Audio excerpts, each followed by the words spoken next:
You are welcome to the Ask Lady Grace show. Today we'll be discussing something very important which I believe can help your relationship, your marriage, and your social life. Don't go anywhere. After this break, I'll be introducing my guest for today's discussion.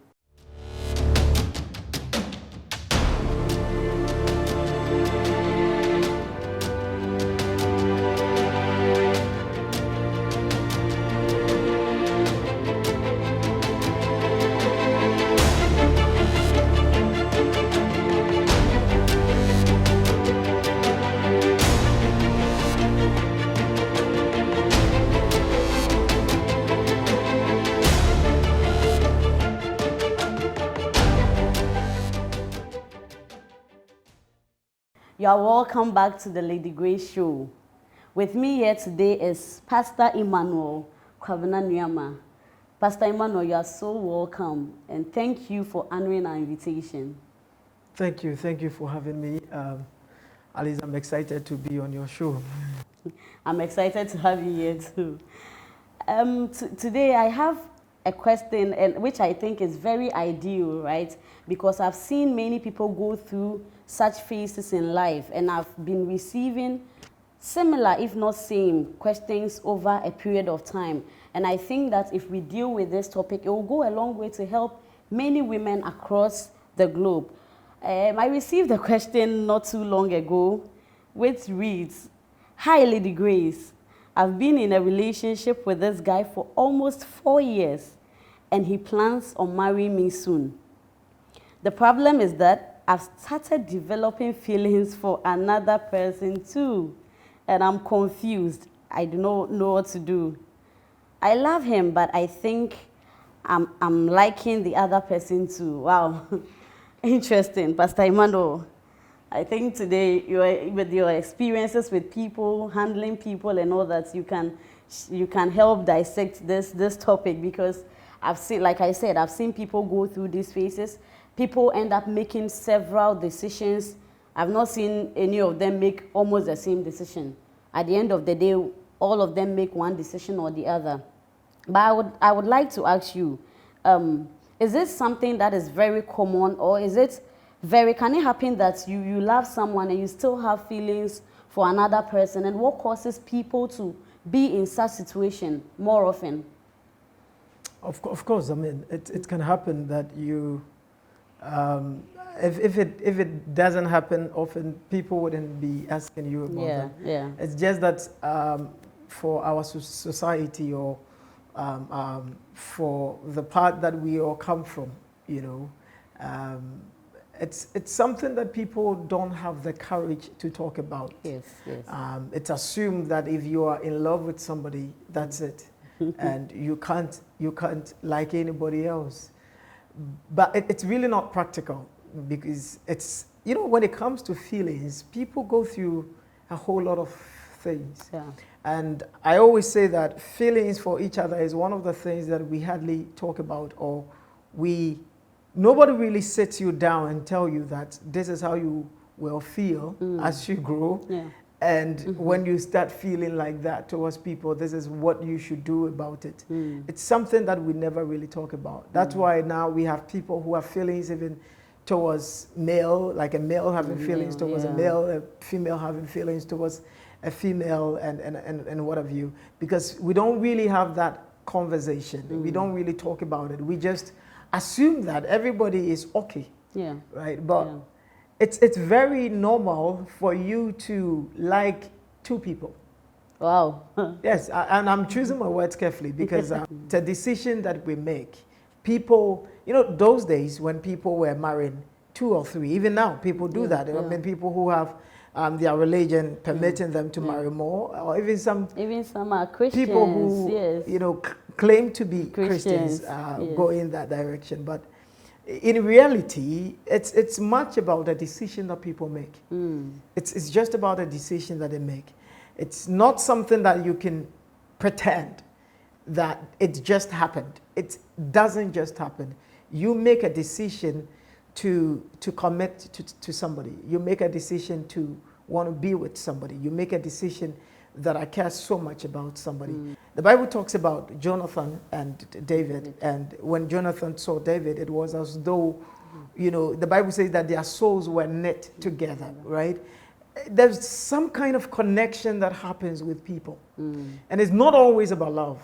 Or it's not always about a relationship. Let me put that way, or a love relationship, or a sexual love relationship, you know.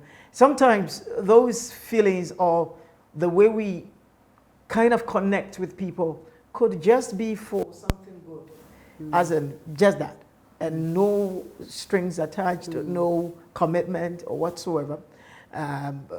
Sometimes too, we get to that place and then we make a decision that I want to be with this person. So Proverbs 3 verse 3, he says, let love and faithfulness, he said, bind those things around your neck, right? So there is a thing that you decide when it comes to people.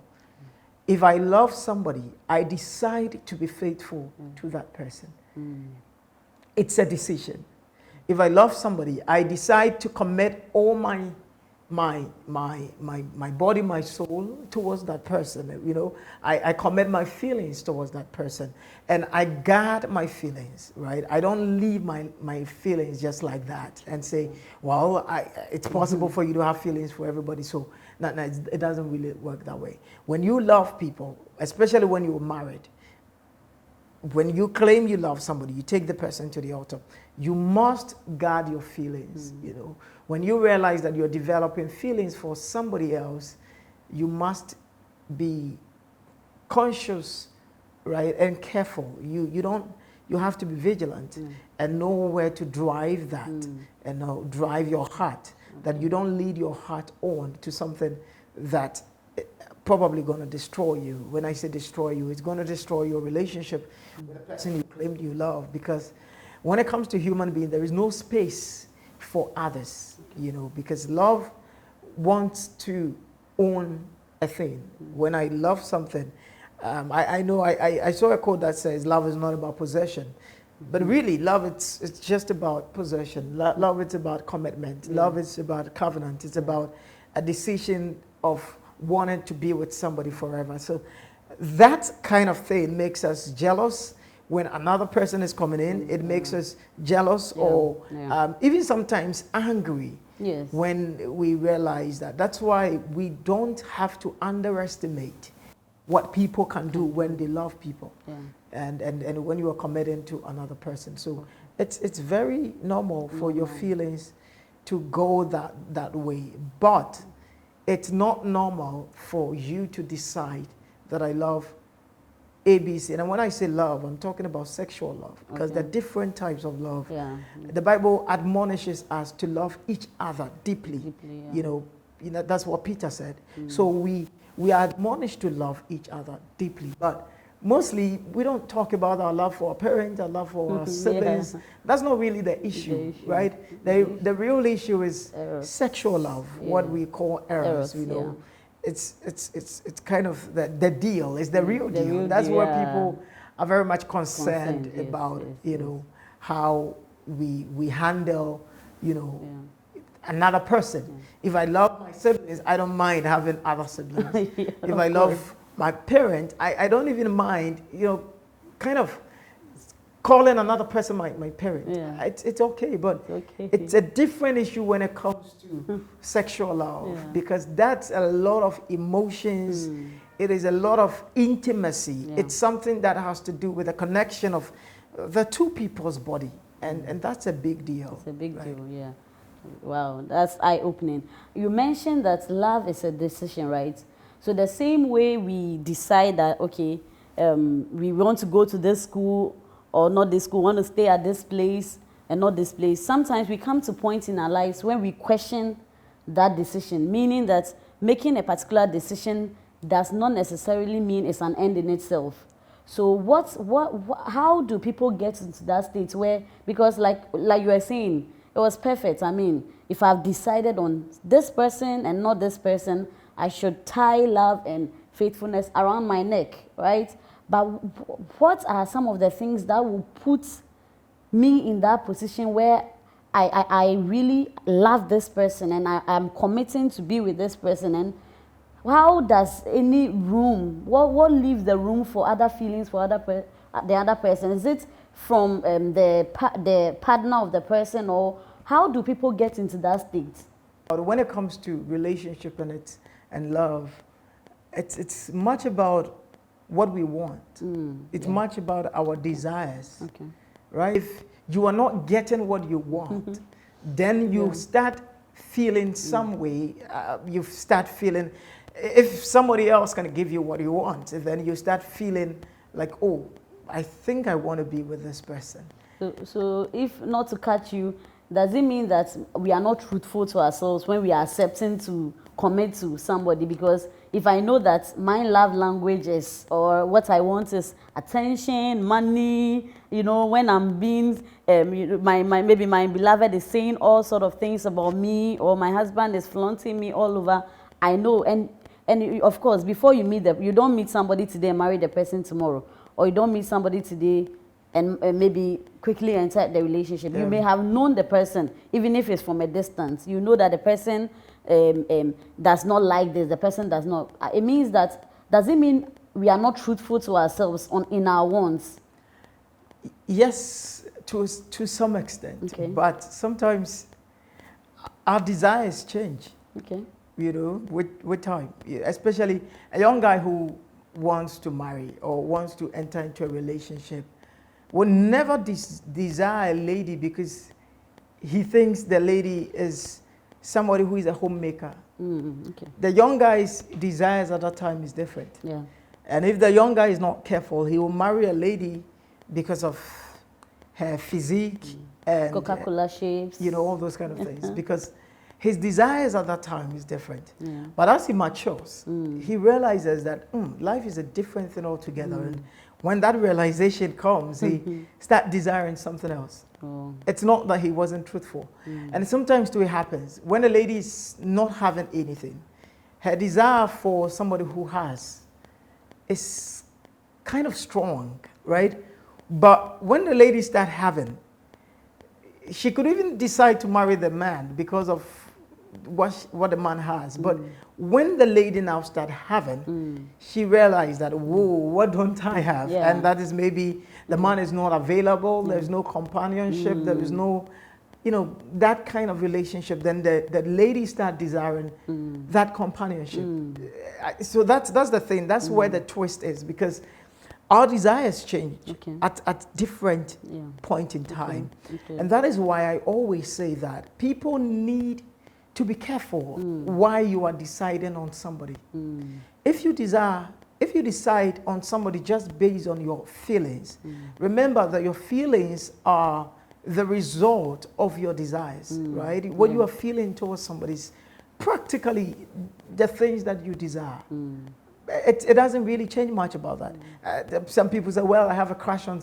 Crushes are just fantasies, right? There's different form desires. You could have fantasies about, ooh, this guy is nice, you know, that's a TV star and all of those kind of things, and not really desire such a thing. Yeah. And that's why some people could be our celebrity crush and we would never want to marry such people. Yeah. Not because they are not people we don't like. We like them.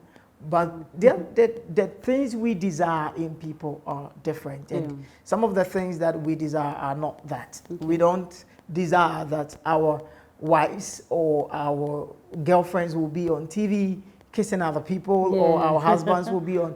So we may have crushes on people, but we may not want to marry such people. So our feelings for such people might change, right? We could have mere fantasies and all of that. So it's just about our desires.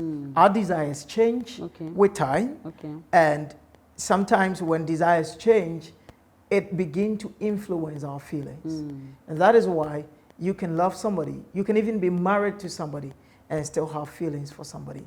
A man can be married to a woman and maybe now he started working on big projects and other things, and probably will want a woman who has kind of financial muscles to support him, a woman who is more matured and will not be arguing and fighting, you know, because he's grown.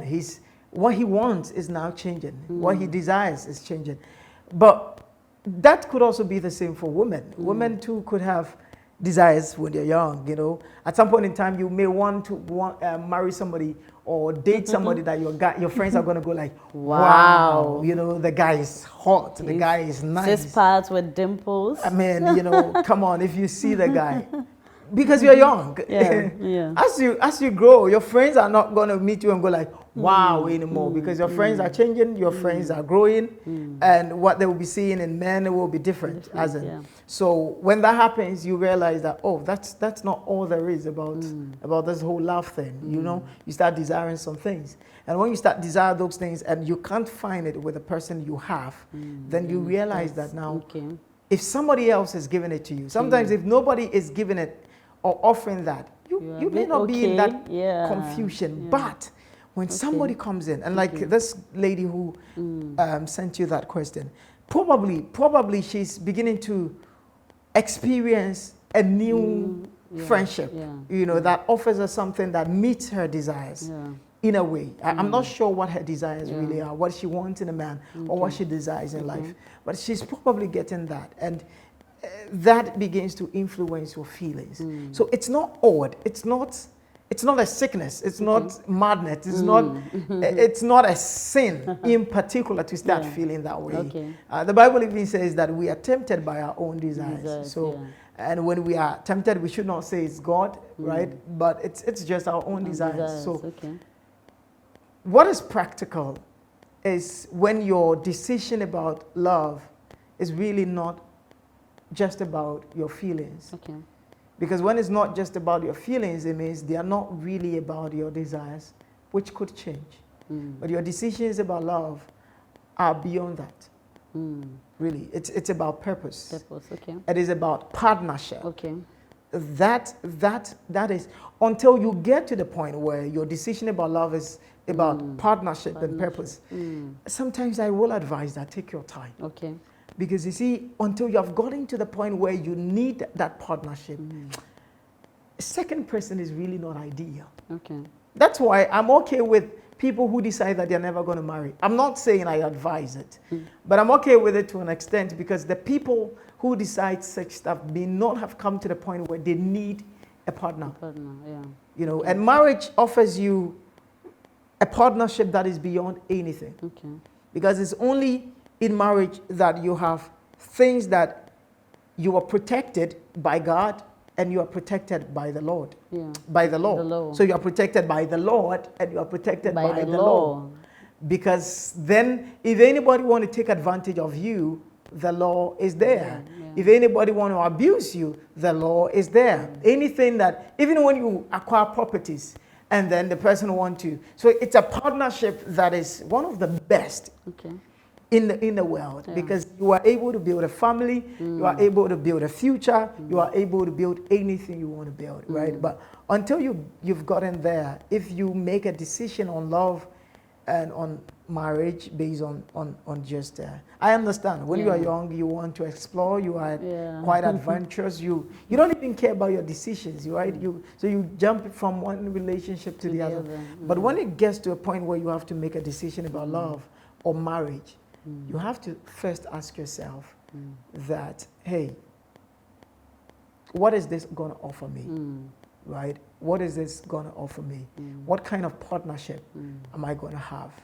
And what is that partnership onto? What is the goal of that partnership? That's where purpose comes in. Right? So that changes the whole thing. So when things start changing, there is something that there is an anchor that holds your relationship together, because there's something that is stronger than just your feelings and your emotions. So that's it. It's like if you're a guy and you marry a lady because of her shape, and then she starts giving birth, and then her shape is changing.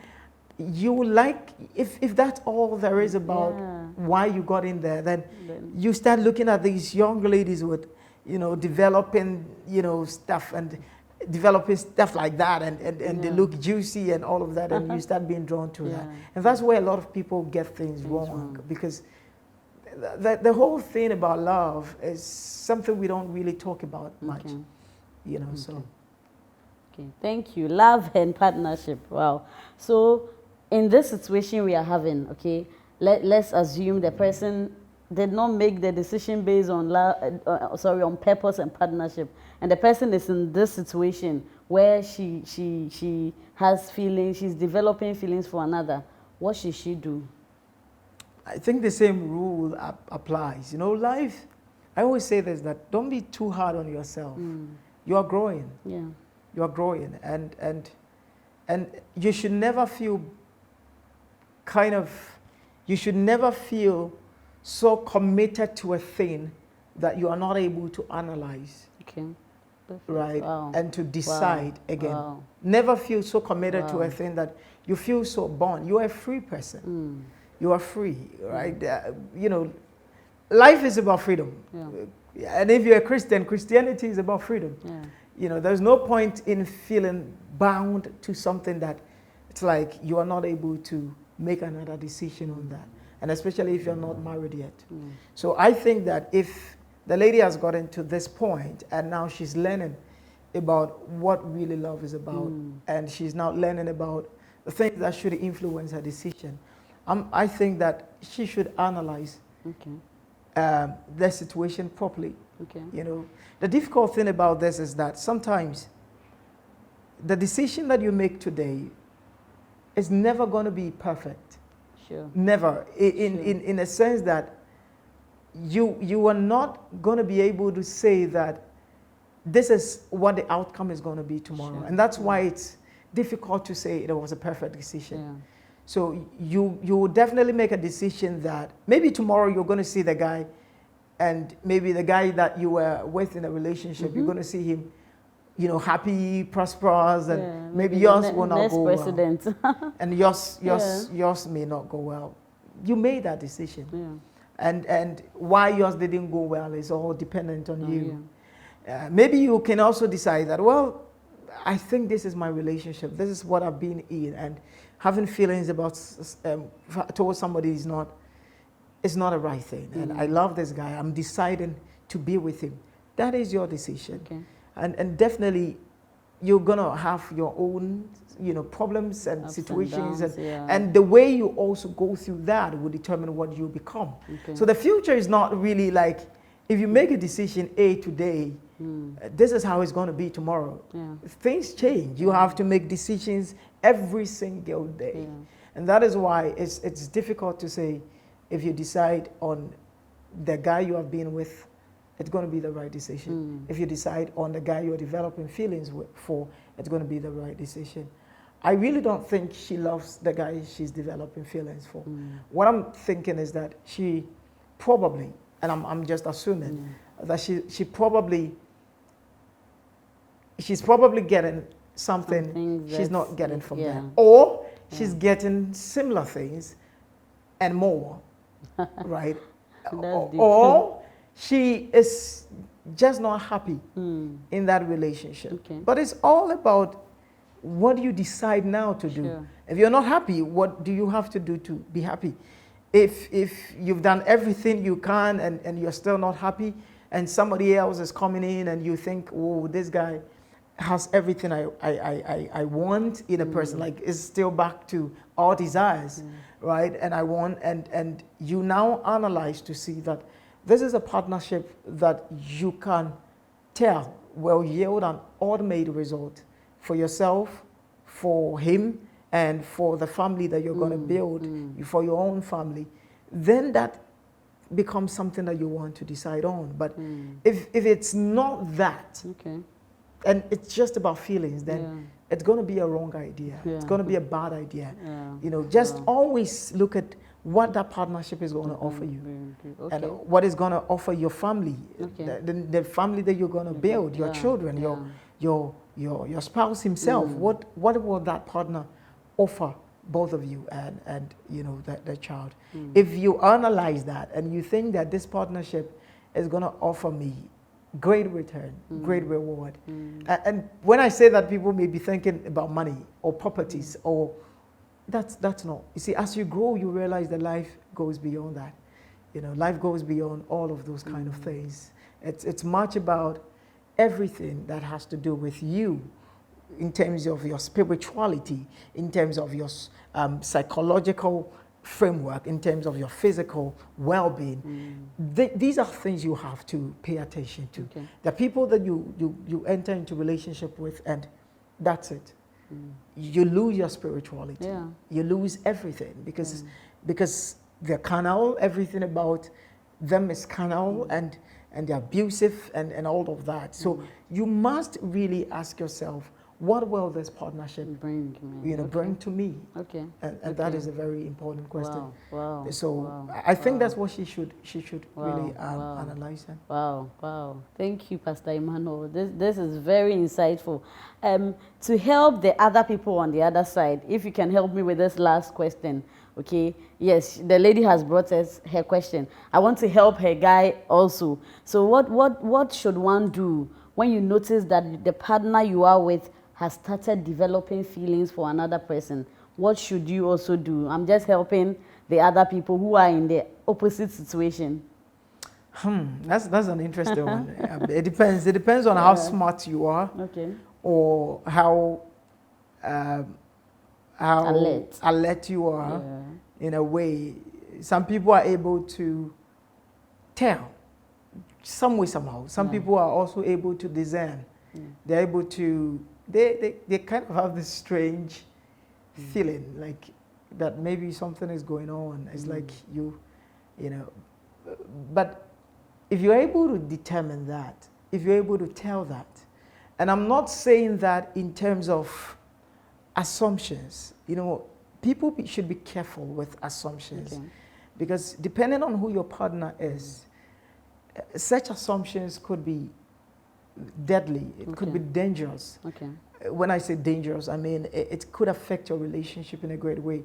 And I'm sorry to say that women mostly fall victim to that. We just can't assume. Yeah. And we think just because we feel some way, we are right.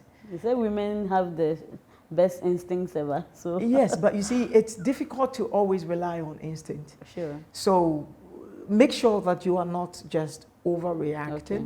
Yeah. Make sure that you are not insecure. Okay. Make sure you're not, just be careful how you go around that. But should it happen that you are so sure, I mean, all the facts point to that, yeah.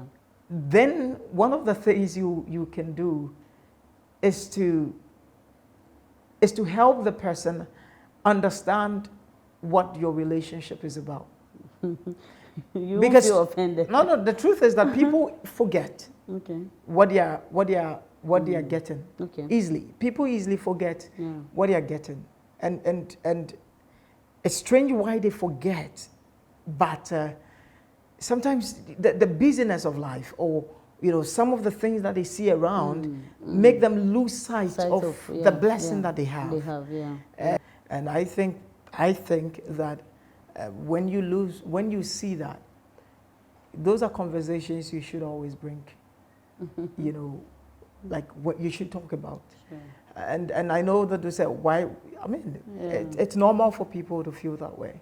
They think that they are going to get A, B, C, D from the other side. Like I said, it's just about people's desire. That's what influences their feelings. So you want to be able to draw that desire back. You want to be able to redirect that desire back to yourself. That, hey, whatever you want, I'm the best you can have, right? So conversations bring things like that. You always want to bring the conversation, direct that the person's desire back to yourself, and you do that through conversations. You don't do that through attacks. People just say, you don't, attacking people don't solve that. You want to be able to direct the person's desire, because as far as the person's desire is moving towards that direction, your attack is even going to push him away.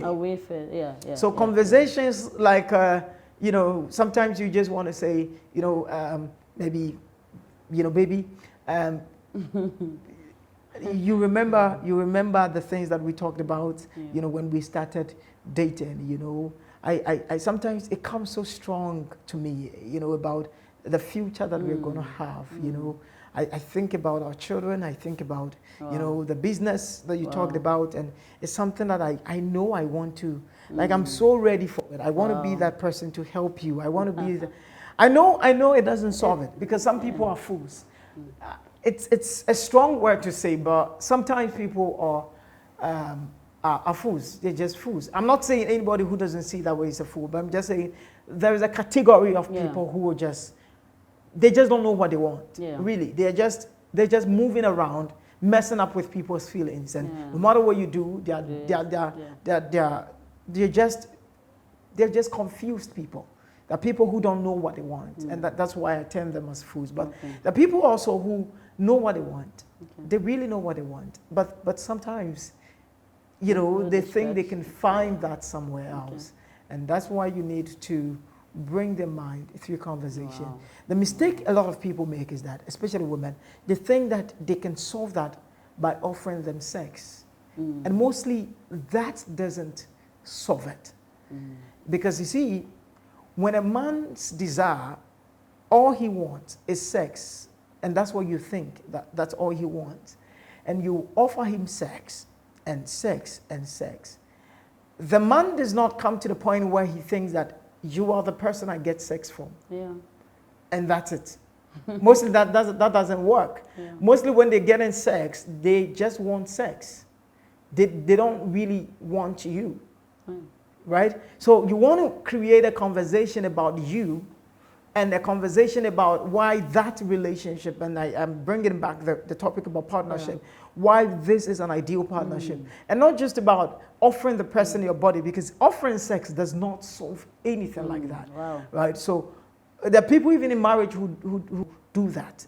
They create that kind of thing about solving every issue with sex. It doesn't really help. Sometimes you want to redirect the person, like, hey, I am that perfect. It's not like you wake the person up and say, hi, baby, you know, I'm the perfect person for you. No. But the conversations. The second thing is also your actions. Sometimes you want to also ask yourself, not necessarily what you're not doing right, because I think a lot of women get caught up in that state of, what am I not doing right?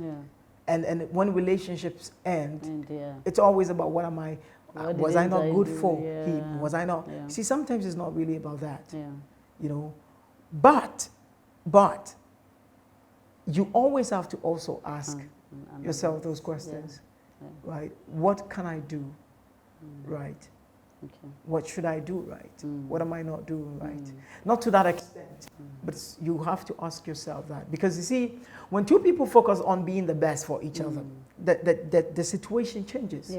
When you focus on me being the best for you, and I focus on you being the best for me, that's where the problem is. But when your focus is on you being the best for me and me being the best for you, as in, that's my focus. Your focus is on you being the best for me. My focus is on me being the best for you. It changes the whole situation. It changes the whole situation. Of course, sometimes you feel that the other person is not doing, but what about you? It's like the person is not calling. Well, I'm calling. But sometimes you always can't call. I understand that, but you're calling. At least you did your best. So what best can I offer here? That's the whole issue, right? So it's about the conversations, it's about the actions, and then the other aspect also is about prayer. This is a critical thing. I know many people just like to throw away prayer and say, oh, you make everything spiritual, but I have not seen anything as powerful as prayer. You know, sometimes all you have to do is to pray about it, because the heart of the king is in the hands of the Lord. Where he wants is where he turns it to. So you must always, in fact, I wish I could put it first, but I know people will think I'm making everything spiritual, right? But prayer is so important. It's the most important about everything. If you want to help somebody, you just have to pray for that person. Let me end with this. You know, marriage itself, like I said, or love, I kind of, I mean, marriage or love, regardless of how you see it, it's much about real partnership. And this is what Jesus says. He says that if two people shall agree, even as touching the heavens, it shall be done to them. Yeah. Can you imagine that? Two people, if two shall agree, even as touching. It gives you a real sense of partnership. Yeah. And this is what marriage offers you. Marriage offers the two people the platform to ask God anything, and it will be done. Even as touches the heavens, it will be done. Wow. In other words, when people are married and they pray, it's almost impossible for God to deny them of their request. Wow. Really, wow. Almost impossible for God to deny. So that's what marriage is about. And sometimes when something is going wrong with the other party, because God recognizes marriage to be two people as one, when the other party comes before the Lord and says, Lord, this is something that is wrong, or there's something that is, and it can also be the same for relationship, really, when two hearts are committed or connected. God sees it. God is not unjust. He does not disregard our labor of love. He sees love. He sees what people are doing with love, and he's attracted to it because he is love, right? So that's a very critical thing. When one person comes in and says, Lord, I think there was something wrong. There was a problem. God says, now let's talk. What is the problem? Well, I'm going to fix it. And I've seen people testify of how they lost interest in people, and how, some things just, they just saw some things, and then, I have seen that, several times. And that is why prayer is very important. So I'm going to just leave with that three conversations, conversations about purpose, about, your relationship, about partnership, about, everything, real conversations, good conversations. It's not always about buy me kebab, buy me this, buy me that. It's about conversations of purpose. Wow. That person sees what he's gaining and getting, and what he's even going to get from you, because your plans and the way you talk and the things that you bring on board are phenomenal. And then also it's about analyzing yourself, right? And asking yourself, am I at my best to the person? Am I at my best in terms of understanding? Am I at my best in terms of behavior, in terms of character? Am I learning? Even if I'm not at, am I improving? Am I getting better? What is it that I'm doing right, and what am I not doing right? It's okay to ask that, but don't drag it too much. Sometimes it's really not your problem. It's not your fault. That's why I began by saying some people are fools, regardless of what you do. And some people are they just don't like you. That's fine. They don't want you. They want another person, and it's okay for them to choose that, because it's just decisions. And the fact that they don't want you does not mean God doesn't want you, or another person will not want you. So that's fine. And then the third thing is about prayer. Commit everything in prayer. I think that is even the number one, but in no particular order. Prayer is so essential. Wow. Thank you so much, Pastor Emmanuel. Today has been so insightful, and I know you can attest to that. I leave you with a few things. Make love decisions based on purpose and partnership. And when you have made that decision on someone, be proud of it. Be proud to run with the person. Run with the person like an athlete that is running towards a mark, right? When the hurdles come, you cross it. You don't make the decision and get tired and say that, oh, I wish I had chosen this person and that person. Above all, like he said, keep being the best for the other person. Do not always say, why are you not doing this for me? Why? Just focus on being the best for the person. And like he said, finally, pray. There's power in prayer. Take your relationship before God. Take your marriages before God. Let's have a war room for your relationship and marriage. And I know that you will do great things with those partnerships. God bless you, and thank you for staying tuned. Join us same time next week.